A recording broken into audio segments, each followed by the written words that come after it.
వస్తుంది. దాని ప్రకారంగా ఏబిఎస్ మాడ్యూల్ నుంచి ఎంత బ్రేకింగ్ ప్రెషర్ రిలీజ్ చేయాలో అంత రిలీజ్ చేయబడుతుంది ఫ్రంట్ టైర్ పైన, సచ్ దట్ అది వీల్ లాక్ అవ్వకుండా కాపాడుతుంది అండ్ రేర్ వీల్ అనేది లిఫ్ట్ ఆఫ్ అవ్వకుండా కాపాడుతుంది.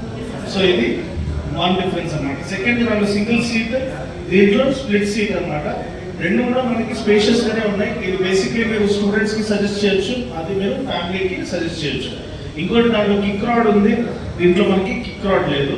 సో అది కూడా మీరు చెప్పొచ్చు, ఒకవేళ బ్యాటరీ ఏమన్నా ఇబ్బంది కలిగిస్తే మీకు కిక్ రాడ్ అనేది ఈ యొక్క బైక్ లో అవైలబుల్ ఉంది. సో ఎవరు ఏది కావాలో అది చూస్ చేసుకోవచ్చు. డిజిటల్ కన్సోల్ మనకి ఇక్కడ ఆఫర్ చేశారు ఫస్ట్ టైం, ఇప్పుడు డిజిటల్ కన్సోల్. అండ్ దీంట్లో మనకి బ్లూటూత్ కనెక్టివిటీతో పాటు వస్తుంది. కానీ దీంట్లో టర్న్ బై టర్న్ నావిగేషన్ లేదు, అది ఓన్లీ N250లో ఉంది.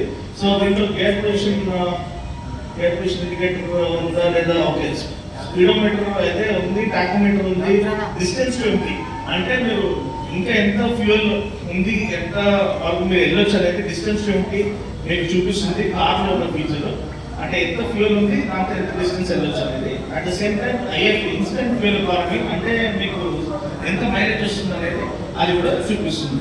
సో అదే కాకుండా మన పవర్ అండ్ టార్క్ అయితే same 14 bhp at 13.25 Nm, 5-speed gear box తో పాటు వస్తుంది. అండ్ దీంట్లో మనకి బయట టైర్ వస్తుంది, వెడల్పు ఎక్కువ 120 సెక్షన్ టైర్, దాంట్లో 100 సెక్షన్ టైర్ అనమాట. సో ఇలాంటి కొన్ని డిఫరెన్సెస్ ఉన్నాయి, మొత్తం వీడియో చూస్తే మీరు తెలుసుకుంటారు. సో ఇది బండి ఒక ఓవర్ వ్యూ. అండ్ ఇప్పటికీ కూడా ఇది బ్లాక్ బస్టర్ మోడల్ గా ఉంది. అండ్ E20 అంటే ఏంటి అడిగితే ఏమన్నా చెప్తారా? E20 అంటే ఎథనాల్ 20% ప్రీమిక్స్. అంటే ఏదైతే మనకి ఫ్యూయల్ మార్కెట్ లో దొరుకుతుందో అది 20% ఎథనాల్ ప్రీమిక్స్ తో పాటు వస్తుంది. ఆ ఎథనాల్ వల్ల ఉన్న బెనిఫిట్స్ ఏంటంటే, ఒకటి మీకు కంబషన్ ఎఫిషియన్సీ ఆప్టిమైజ్ చేయబడుతుంది. అంటే రిచ్ ఇన్ ఆక్సిజన్ లెవెల్, ఇది very high in oxygen level అనమాట. దానివల్ల మీకు కంబషన్ ఎఫిషియన్సీ ఏదైతే ప్రాసెస్ ఉంటుందో, ఎయిర్ ఫ్యూయల్ మిక్చర్ కంబషన్ చేయబోయేది, ఆ కంబషన్ ప్రాసెస్ ఏదైతే అది ఆప్టిమైజ్ చేయబడుతుంది. దానివల్ల అడ్వాంటేజ్ ఏంటి, మంచి రిఫైన్మెంట్, మంచి మైలేజ్, మంచి థ్రాటిల్ రెస్పాన్స్. సెకండ్ ఏంటంటే ఫ్యూల్ ఇంజెక్టర్స్, ఇవన్నీ ఫ్యూల్ ఇంజెక్షన్ తో పాటు వస్తున్నాయి, అవునా, BS6 అన్ని. సో ఫ్యూల్ ఇంజెక్షన్ ఉన్నప్పుడు ఫ్యూల్ ఇంజెక్టర్స్ డస్ట్ జమ అవుతా ఉంటుంది, మన ఫ్యూయల్ క్వాలిటీ బాగుంటుంది. సో ఆ ఫ్యూల్ ఇంజెక్టర్స్ ని బై న్యాచురల్ అది క్లీన్ చేస్తూ ఉంటుంది. ఎథనాల్ క్యారెక్టరిస్టిక్ ఏంటంటే, అది యూజ్ చేసినప్పుడు ఆ ఫ్యూయల్ ఎథనాల్ ప్రీమిక్స్ ఉన్న ఫ్యూయల్ అది ఆటోమేటిక్ గా ఫ్యూల్ ఇంజెక్టర్ ని క్లీన్ చేస్తూ ఉంటుంది. సో మీరు సపరేట్ గా దాన్ని క్లీన్ చేయాల్సిన అవసరం లేదు.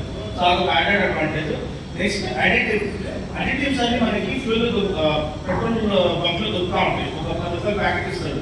ఈ అడిటివ్ వేసుకుంటే మీకు మైలేజ్ వస్తుంది, అది వస్తుంది, స్పీడ్ ఎక్కువ వెళ్తుంది, అది అంటాడు. కానీ అది బై డిఫాల్ట్ దీంట్లో ప్రీమిక్స్ ఎథనాల్ తో ఇది ఉంది, ఆ క్యారెక్టరిస్టిక్ ఉంది, అడిటివ్ ఉంది.